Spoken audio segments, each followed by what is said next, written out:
I chose to talk about The Man Who Rode Midnight. This story is about an old man, Wes Hendricks, who is the last of a dying breed of cowboy. His grandson comes to this tiny town in Texas to help him out and try to convince him to sell his ranch that has failed. Wes refuses to give up on his ranch and fights for what he believes in. Along the way, his grandson Jim realizes what it's like for a man to stand his own ground.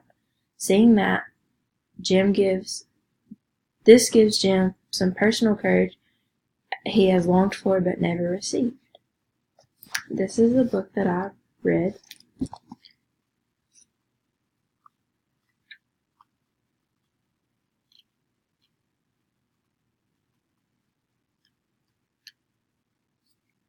It says, the attorney led the way inside to a conference room. Wes stopped in surprise in the doorway and glanced questioningly at Talcott. Seated at the table were Orville, Sheriff Wally, Vincent, and the banker Matthew. Talcott said, Wes, everybody here is your friend, whether you realize it at this moment or not. I've been in the conference with them off and on for several days. Stiffly, Wes said, I've had conferences with them too. They all know where I stand on the matter. Talcott motioned toward two empty chairs.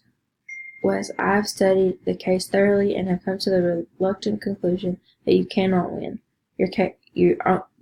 Your only course is to make the best settlement possible and bow out with grace. Jim Ed watched his grandfather's face turn to stone.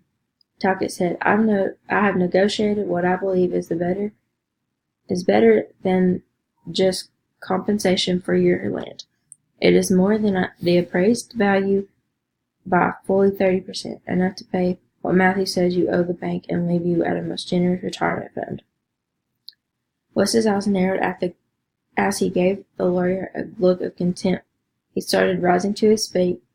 If you all want my land, you're going to have to send him out to shoot me and carry me off for it. He pointed his chin toward Wally Vincent. This shows that he is not afraid to fight for what he believes in and what he wants. It gives his grandson some self-encouragement.